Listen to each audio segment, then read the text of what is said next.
Assalamu alaikum and welcome to Medis Academy. I'm your teacher Syed Mehdi Qasmi. आज जो है हम directorate of nursing Sindh Karachi की जानिब से टेस्ट जो कंडक्ट की गई थी 2023 के पेपर्स में से कुछ MCQs जो हैं आपके साथ शेयर करेंगे। ये MCQs पहले से ही सॉल्व हैं क्योंकि जो है MCQs पेपर जो हमें मिला था वो इस काबिल नहीं था कि उसी पे जो है वो आपको प्रोवाइड कर सकें, और उसके साथ साथ जल्दी में ये लेक्चर प्रोवाइड करना होता है, तो इसलिए कुछ क्वेश्चन सॉल्व कर लिए हमने ताकि आपको आइडिया हो जाए कि किस तरह के क्वेश्चंस जो हैं वो पूछे जाते हैं। आइए स्टार्ट करते हैं आज के इस लेक्चर को। सबसे पहले क्वेश्चन है हमारे पास, how many types of there of enzyme inhibition. ये हमारे पास फर्स्ट ईयर में से क्वेश्चन आया है 11th क्लास में से कि एंजाइम इनहिबिशन के कितने टाइप्स होते हैं। तो there are 3 types of enzyme inhibition. ठीक है, एंजाइम इनहिबिशन यानी कि एंजाइम की एक्टिविटी, जब एंजाइम अपनी एक्टिविटी कर रहा होता है एक्टिवेशनल एनर्जी को लोअर डाउन करके, तो उसको कितने तरीक़ों से रोका जा सकता है। तो there are 3 types of enzyme inhibition. Okay, उसके बाद हाउ मैनी पिरामिड्स, ये आपके इंटर क्लास के लेक्चर या इंटर क्लास के फर्स्ट चैप्टर में से यानी कि 12th क्लास के फर्स्ट चैप्टर में से ये क्वेश्चन पूछा गया है। How many pyramids a human kidney have, तो यहाँ पे 8 to 18 पिरामिड्स जो हैं वो पाए जाते हैं इसमें। ओके, उसके बाद इन्फ्लेमेशन ऑफ एयर पैसेज वे की इन्फ्लेमेशन यानी कि रेस्पिरेटरी ट्रैक की रेस्पिरेशन को क्या कहेंगे, उसको हम ब्रोंकाइटिस या ब्रोंचिटिस या ब्रोंकाइटिस कहते हैं। ऑप्शन नहीं बल्कि यहाँ पे डायरेक्ट ही आंसर हो गया है इसका। How much percentage of uric acid का कितना परसेंटेज जो होता है वो ह्यूमन किडनी जो है फिल्टर करती है, निकालती है। तो 70% ऑफ द यूरिक एसिड हम जो है वो यूरिया निकालते हैं। ठीक है, ह्यूमन जो है वो यूरिया को फिल्टर आउट करके यानी कि बॉडी से यूरिया निकालते हैं। ठीक है, तो यूरिक एसिड का भी 70% यहाँ से निकल जाता है। ओके, उसके बाद है human body sometimes eliminates extra or old cells or eliminates the cells at the embryonic stage।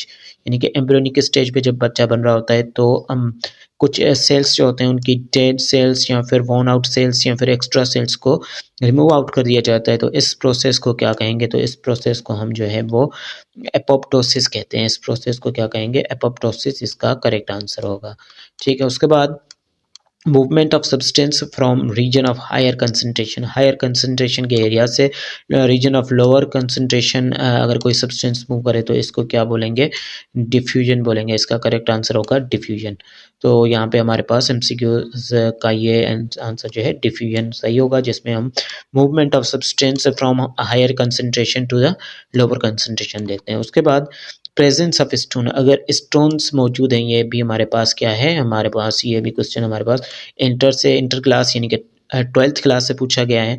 The presence of stones in human kidneys, तो ह्यूमन की किडनी में अगर स्टोन्स हैं तो यहाँ पे हम बोलेंगे नेफ्रोलिटोसिस। ठीक है, नेफ्रोलिटोसिस जो होगा क्या होगा इसका करेक्ट आंसर। उसके बाद जो है नेक्स्ट हमारे पास क्वेश्चन वो है, what is the process of joining two monomers. दो मोनोमर्स को ज्वाइनिंग करने के प्रोसेस को क्या बोलते हैं, तो उसको हम बोलेंगे कंडेंसेशन। ठीक है, वाटर मॉलिक्यूल जिसमें से रिमूव होगा और दो मोनोमर्स जो हैं जुड़ के डाई या फिर पॉली या इस तरह के मॉलिक्यूल्स मोनोमर्स से यानी कि चेंज हो जाएंगे। तो मोनोमर्स यानी कि एक मॉलिक्यूल और दूसरा मॉलिक्यूल ज्वाइन कैसे करेगा, रिमूवल ऑफ द वाटर होगी और जिसकी मदद से जो है कंडेंसेशन, इस प्रोसेस जो होगा ऑल ओवर तो हम उसको कंडेंसेशन बोलेंगे। Collision in which both the kinetic energy and the movement are conserved, ऐसा कोलिजन बिटवीन टू ऑब्जेक्ट्स जिसमें काइनेटिक एनर्जी उसके साथ साथ kinetic energy and the momentum are conserved, तो उसको क्या बोलेंगे, तो इलास्टिक कोलिजन बोलेंगे, जिसमें काइनेटिक एनर्जी के साथ साथ जो है मोमेंटम भी कंजर्व हो जाए। उसके बाद एक ऐसा माइक्रोफिलामेंट जिसका डायामीटर 7 हो, तो हमारे पास वो 7 नैनोमीटर होता है। माइक्रोफिलामेंट जो है उसका क्या होगा, डायामीटर 7 नैनोमीटर होता है। बाकी जो होते हैं वो इंटरमीडिएट होते हैं। एक इंटरमीडिएट होता है माइक्रोफिलामेंट, माइक्रोट्यूब्यूल्स होते हैं। ठीक है, और इंटरमीडिएट फिलामेंट होता है। लेकिन यहाँ पे हमारे पास माइक्रोफिलामेंट का अगर पूछा जा रहा है तो इसका डायामीटर 7 नैनोमीटर होता है। ओके, उसके बाद what is branch which deals with the study of bones. तो ऑस्टियोलॉजी, यहाँ पे स्पेलिंग मिस्टेक ज़रा सी होगी।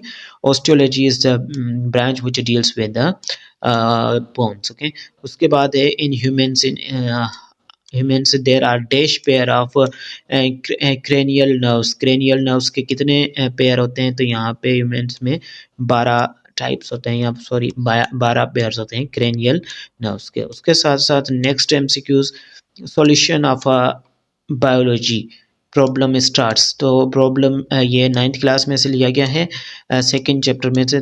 बायोलॉजिकल प्रॉब्लम जो कि हमारे पास पैथोजेंस की वजह से आए, या फिर एक लिविंग के लिए दूसरे लिविंग ने वो प्रॉब्लम क्रिएट की हो, तो उसको हम कैसे सॉल्व करेंगे? फर्स्ट स्टेप हमारा ऑब्जर्वेशन होता है, उस प्रॉब्लम का जायज़ा लेना, यानी कि ऑब्जर्वेशन करना। ठीक है, मफरूज़ा उसके बाद जो है इसका आएगा ऑब्जर्वेशन, फिर हाइपोथेसिस जिसको हम मफरूज़ा बोलते हैं, फिर एक्सपेरिमेंट, रीजनिंग।